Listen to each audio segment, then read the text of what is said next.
जय हिंद प्यारे साथियों, मैं अभिषेक पांडे आप सभी का फिर से स्वागत करता हूं आपके अपने यूट्यूब चैनल वंदे मातरम 2.0 में। तो जैसा कि आपने थंबनेल देखा होगा कि बीएसएफ रेडियो ऑपरेटर और रेडियो मैकेनिक में हमें किस किस मेडिकल पॉइंट से बच के चलना है, और यहाँ तक जिनको आप सीरियसली नहीं लेते हो तो अभी बीएसएफ हेड कांस्टेबल मिनिस्ट्रियल का मेडिकल एग्जाम चल रहा था, वो हो चुका है। तो उसमें बच्चे आउट हुए हैं, तो वही मेन रीज़न है जो वो भी सीरियसली नहीं लिए थे, उसमें उन्हें री मेडिकल दे दिया गया है। वैसे एसएससी जीडी में तो अब तो सब साथ हुआ था, आपको भी पता होगा कि एसएससी जीडी 2022 का जो मेडिकल हुआ था अभी जस्ट इसके पहले, तो उसमें डिटेल मेडिकल एग्जामिनेशन डीएमई और आरएमई साथ ही करा लिया गया था। जस्ट एक में अगर आप आउट होते हो तुरंत करा के आपको, अगर फेल हो तो फेल कर दिया गया था। चलो इसमें दे दिया गया है री मेडिकल के लिए आपका 1 दिन 2 दिन जो दिया होगा, तो इसमें बच्चों को कॉमन चीज़ों के लिए आउट किया गया है, तो उसको आप बना के नहीं चलना है। और सबसे पहली बात मैं कहूँगा, अगर आप रनिंग नहीं स्टार्ट किए हो अभी आपको लग रहा है कि मेरा कट ऑफ नहीं क्लियर होगा, मेरा एग्ज़ाम नहीं क्लियर होगा, तो शायद अगर क्लियर भी हो जाएगा ना, तो बाद में जो मेडिकल कुछ पॉइंट बन जाते हैं बेवजह के, वो शायद रनिंग नहीं करते हो आप, एक्सरसाइज करना बंद कर देते हो, और एक्सरसाइज करने से कुछ प्रॉब्लम्स वैसे भी दूर हो जाती हैं। तो उनको सबको सही करने के लिए अगर रनिंग नहीं स्टार्ट की हो अभी तो शुरू कर दीजिए। और जो भी होता है रेडियो ऑपरेटर में, लॉन्ग जंप, हाई जंप और चेस्ट वगैरह, अपना पुशअप वगैरह लगाना स्टार्ट कर दीजिए। और एक्सपेंड करने के लिए रनिंग ज़रूर से ज़रूर करिए, क्योंकि कुछ बीमारी जो है वो वही दूर कर देता है। आप एकदम एक्टिव रहते हो, हेल्दी रहते हो, और सबसे बड़ी बात कॉन्फिडेंस की ज़रूरत होती है कि मेडिकल जब एग्जामिनेशन होने जाता है तो मेडिकली फिट होना बहुत ज़रूरी रखता है। तो मैं यहाँ पे बातें करने वाला हूँ बीएसएफ हेड कांस्टेबल मिनिस्ट्रियल का, क्योंकि वो भी बीएसएफ के द्वारा ही कंडक्ट करवाया गया है। तो आपका रेडियो ऑपरेटर का भी बीएसएफ के द्वारा ही कंडक्ट करवाया जाएगा मेडिकल जब आपका होगा। तो किन किन पॉइंटों पे बेसिकली 6-7 पॉइंट हैं जिनमें बच्चों को जो आउट किया गया है, री मेडिकल के लिए दिया गया है, तो वो हम यहाँ पे बताने वाले हैं, आपको डिस्कस करने वाले हैं। उनको ध्यान से सुनिएगा और नोट कर लीजिएगा कॉपी में। और उसकी अगर ठीक होता है भाई, हो जाएगा, ठीक हो जाएगा। अभी से आप ठीक करवा लो, अगर होगा किसी के अंदर ये सब चीज़ें और नॉर्मली ठीक हो जाती हैं वो, आप मेडिकल हो जाने के बाद जो मन कहे वो करवा लेना। तो शुरू करते हैं हम। सबसे पहला जो है आपका, अब मैंने एक चार्ट लिख लिया था कॉपी में कि रेडियो ऑपरेटर के लिए मेडिकल कैसे आपको क्वालिफाई करना है। एससीएम का तो हो चुका है, उसके लिए री मेडिकल जिन बच्चों को दिया होगा, तो मेरी तरफ से तो भाई यही दुआ है कि वो पास हो जाएं सेकंड राउंड में जो आपका री मेडिकल होगा। अब यहाँ पे जो पहला आउट किया गया है, तो वेट में आउट किया गया है। सबसे पहली बात ये होती है, जब आपका फिजिकल कंडक्ट करवाया जाता है तब तो आउट नहीं किया जाता आपको, क्योंकि जब बीएसएफ हेड कांस्टेबल मिनिस्ट्रियल का जब वो हुआ था, बीएसएफ हेड कांस्टेबल मिनिस्ट्रियल का जब फिजिकल हुआ था, तो उसमें बच्चों को वेट में आउट नहीं किया जा रहा था। वहाँ पे सर के द्वारा भी ये कहा जा रहा था कि वेट में हम आपको आउट नहीं करेंगे, आप अभी आपका वेट ऐसा है, मेडिकल तक आप फिट हो जाना। जैसे आप अगर आपकी हाइट, मैंने एक चार्ट भी वीडियो बना रखी थी, चार्ट की भी आप पे वेट चार्ट, आप उसको देख लेना, ज़रूर से ज़रूर देख लेना। वहाँ पे हाइट के हिसाब से वेट रखा जाता है।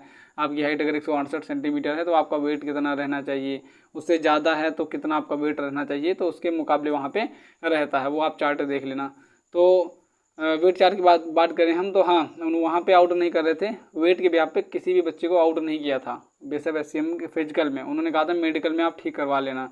इन बच्चे वही वो जो कैंडिडेट होते हैं नॉर्मली सीरियसली नहीं लेकर चलते हैं कि वेट का 2-3 किलो ज़्यादा है, 2-3 किलो कम है तो आ जाएंगे हम, तो हो जाएंगे। वो तो उनको भी पता होता है, लेकिन वहाँ पे भाई भीड़ इतनी होती है कि आउट करने में तो उनको मज़ा आता है शायद, तो आउट कर देते हैं वो आपको। तो क्या 3 किलो आप ज़्यादा हो तब भी आउट होके चले आओगे। तो यहाँ पे सबसे पहला अगर देखा जाए तो हेड कांस्टेबल मिनिस्ट्रियल में वेट में बच्चों को आउट किया गया है। 3 किलो अगर कोई ज़्यादा है तो आउट कर दिया गया है, 3 किलो कम है तो आउट कर दिया गया है। वो हाइट के हिसाब से, जैसे आपका हाइट अगर 168 सेंटीमीटर ही है तो आपका वेट जो रखा जाता है शायद 54 से 55 किलो आप हो, 54 से 55 किलो हो। अब अगर किसी बच्चे के यहाँ पे 51 किलो हैं तो वो सोच रहा है कि मैं मेडिकल में चले जाऊँगा और ये रेडियो ऑपरेटर में मेडिकल में चले जाऊँगा, वहाँ पे तो मैं मतलब फाइनली होकर आऊँगा। तो ये आप गलत फहमी में हो। अगर 4 किलो आपके 3 किलो कम हैं तो उसको उसके बराबर लाइए, वहाँ पे 54-55 किलो आप हो के जाओ वहाँ पे। और अगर आपके ज़्यादा हैं, आपकी हाइट 168 सेंटीमीटर है, आपका वेट जो है वो 60 किलो है, तो उसको कम कीजिए। डाइट पे आप रेगुलर एक्सरसाइज कीजिए, उसको कम कर दीजिए, 55-56 के आसपास ले आइए, तभी आपका होगा। क्योंकि अगर बीएसएफ इसको कंडक्ट करवा रही है तो कोई अलग वैकेंसी नहीं है, अलग आयोग नहीं है, सबका प्रोसीजर अलग अलग होता है। ये तो बात है कि एसएससी जीडी में जब सीआरपीएफ और सीआईएसएफ करवा रहे थे तो उनका अलग अलग था भाई, वो तुरंत डीटी का मतलब डीएमई और आरएमई करवा रहे थे। इसमें अलग है, इसमें आयोग एक ही आपका बीएसएफ है। और एससीएम का भी निपटा ही हुआ है, रेडियो ऑपरेटर का रिजल्ट आने के बाद तो फिजिकल हो जाएगी, मेडिकल के लिए बुला लिया जाएगा, तो उसका भी जस्ट आयोग ही करवाएगा, बीएसएफ के ही जवान करवाएंगे वहाँ पे। तो डॉक्टर तो वही रहेंगे, शायद हो सकता है कि बदले हों, लेकिन पॉलिसी जो है सबकी वही तो रहेगी कि हाइट के बिहाफ पे और वेट के बिहाफ पे ऐसे ही बच्चों को आउट करना है। तो सबसे पहला जो रीजन निकल के आया है, वेट के बिहाफ पे बच्चों को आउट किया जा रहा है बीएसएफ हेड कांस्टेबल मिनिस्ट्रियल पे।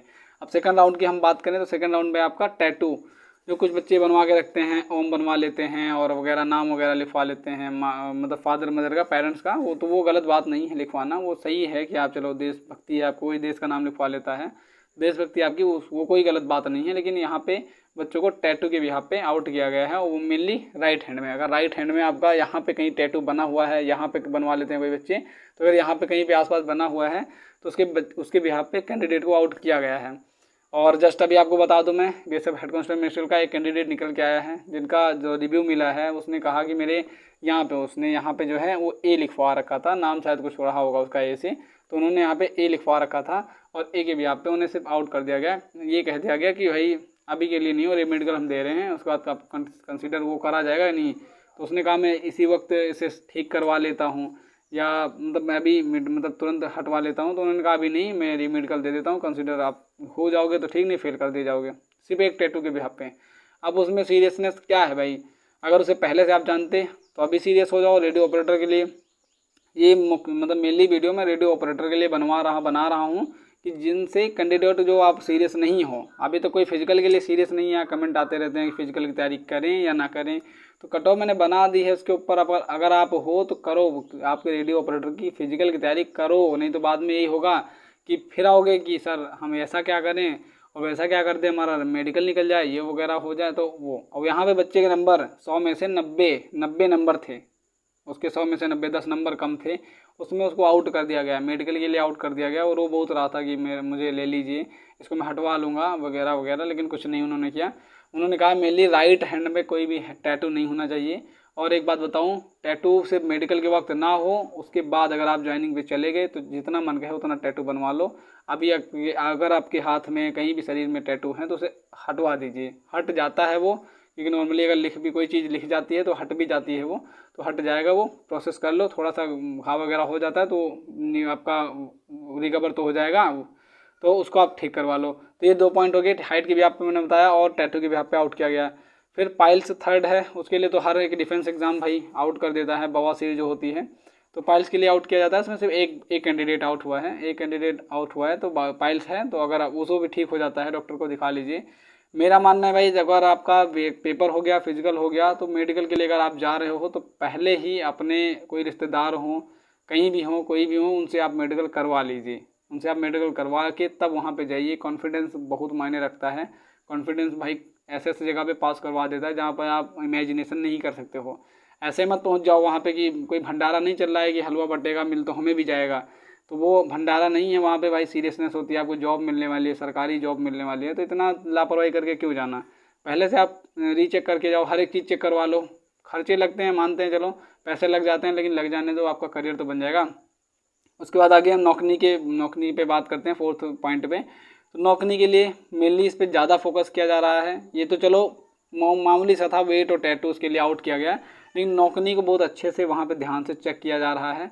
और अगर नौकरी आपके पास है तो आप ट्यूटोरियल देख लीजिए, यूट्यूब पे मौजूद हैं, कैसे नौकरी को दूर किया जा सकता है। बीच में पिलो डाल के रात में जब सो तो पैर को बांध करके बीच में तकिया डाल दो, वो ठीक हो जाता है। और एक्सरसाइज भी मैं बता दूंगा, अपने वीडियो पे ही एक्सरसाइज बता दूंगा कि अगर ये प्रॉब्लम आपको तो उसे ठीक कैसे करो। तो जल्द से जल्द उसे ठीक करो भाई, क्योंकि रेडियो ऑपरेटर का अगर एग्ज़ाम आपका निकल गया तो मेडिकल ज़्यादा दूर नहीं है, इसी नवंबर दिसंबर में मेडिकल होकर आपको ज्वाइनिंग करा दिया जाएगा। तो अगर पाना चाहते हो जॉब को तो अभी से मेडिकल के लिए तैयारी शुरू कर दो। फिजिकल की तैयारी तो करो ही करो, लेकिन मेडिकल की तैयारी अभी से शुरू कर दो। दौड़ना शुरू कर दोगे ना तो आप ये देखोगे कुछ प्रॉब्लम आपके अंदर अभी से होंगी, वो दूर हो जाएंगी। उसके बाद 5वां एक पॉइंट है, कैरी एंगल के लिए आउट किया जा रहा है बच्चों को। और आपका वीन जो नस होती हैं कहीं कहीं पे दिखाई देने लगती हैं, जब पैर वगैरह, जब आप दौड़ो खूब, दौड़ने के बाद ये जो मतलब बैक साइड में होता है, आपके पैर का जो बैक होता है, जैसे यहाँ पे हो गया ना, ये एल्बो हो गया, तो ये आपका मान लो पैर हो गया सीधा सा, ये उल्टा वाला पैर हो गया, तो आप इसके पीछे जब यहाँ पे देखोगे तो यहाँ पे नस निकल आती है, मतलब बच्चों को वो ऐठी सी, मतलब मुड़ी सी रस्सी टाइप की नस निकल आती है, तो उसके लिए मेनली आउट किया जाएगा बच्चों को, या किया जा रहा है। अगर आप देखना चाहते हो आपके अंदर हैं कि नहीं, ऐसा नहीं दिखाई पड़ेंगी। वहाँ पे करते क्या हैं, आपको वहाँ पे जंप लगवाएंगे, जल्दी जल्दी कूदो, आप अपना पैर राउंड करते रहो, दौड़ते रहो, वहीं उसी जगह पे जो साइकिलिंग की नहीं जाती है वो जिम वगैरह में, वैसे ही आप करते रहो और कूदते जाओ खूब एक्सरसाइज आप करवा लेंगे तो अगर जिनकी भी निकलती है वो निकल आएगी, वो उतना टाइम के लिए निकल जाएगी। बस वो मेनली वो देखते हैं और करवाते भी हैं, वहाँ पे एक्सरसाइज करवाते भी हैं वो वाली कि आपकी इनकी नस निकल अभी नहीं निकली है, बाद में निकलती हो, तो एक्सरसाइज करवाने के बाद भी अगर आप फाइनली फिट होते हो तो आपको मतलब कंसिडर कर लिया जाता है, नहीं तो आउट कर दिया जाएगा। ये बात यहाँ पे कंफर्म है। आई साइट जो विजन है आपका, जो क्लियर देखने का जो क्षमता है, कहाँ से आप कितनी दूर देख सकते हो, तो आई साइट जो है वो 6/6 ले रहे हैं, इससे कम है तो आउट कर देंगे, पक्की बात है। आई साइड आपका इतना होना चाहिए, ये आपका पक्का है, कंफर्म है। नहीं है तो डॉक्टर को ही कह रहे हैं ना, मेडिकल पहले आप चेक करवा लो, आपके आसपास कोई होंगे, कोई तो कोई मिल जाएगा रिश्तेदार में, रिश्तेदार के रिश्तेदार में कोई ना कोई डॉक्टर जरूर मिल जाएगा, ऐसा होगा जो पहुंची हुई चीज़ होगी, जिन्होंने BHMS MBBS कुछ कर रखा होगा, तो उनसे आप मेनली संपर्क कीजिए और अपना मेडिकल पहले से करवा लीजिए। वहाँ पे जाके आउट होने में कोई मज़ा नहीं आने वाला है, आउट होके बस रोने से कोई फ़ायदा नहीं होने वाला है, रो के बस बैठे रहोगे वहाँ पे।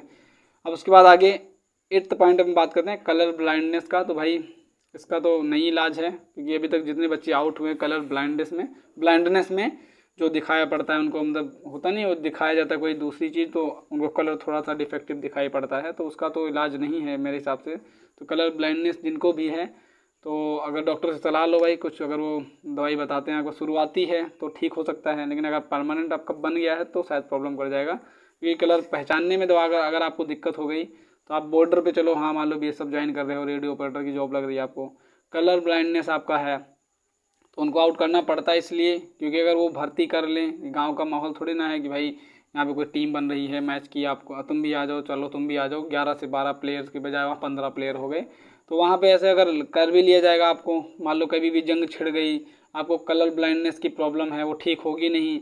कलर ब्लाइंडनेस की अगर प्रॉब्लम है तो भाई अगर कोई इधर से आतंकवादी वगैरह टेररिस्ट वगैरह आ रहा है, गोली फायरिंग हो रही है, आप उसको पहचान ही नहीं पाओगे, कलर ब्लाइंडनेस की वजह से आप शायद कंफ्यूज हो जाओगे कि हमारे बंदे आज हमारे मतलब तरफ के बंदे हैं, उनकी तरफ के बंदे हैं, तो उसमें आपको अगर जोखिम हो गया कोई भी चीज़ें तो वो भाई BSF को, आपके परिवार को जवाब देना पड़ेगा। तो उससे पहले ही आपको दुख दे दिया जाए कि मेडिकल में आउट कर दिया जाए तो थोड़ा सा प्रॉब्लम होगी, लेकिन आप जिंदा तो रहोगे।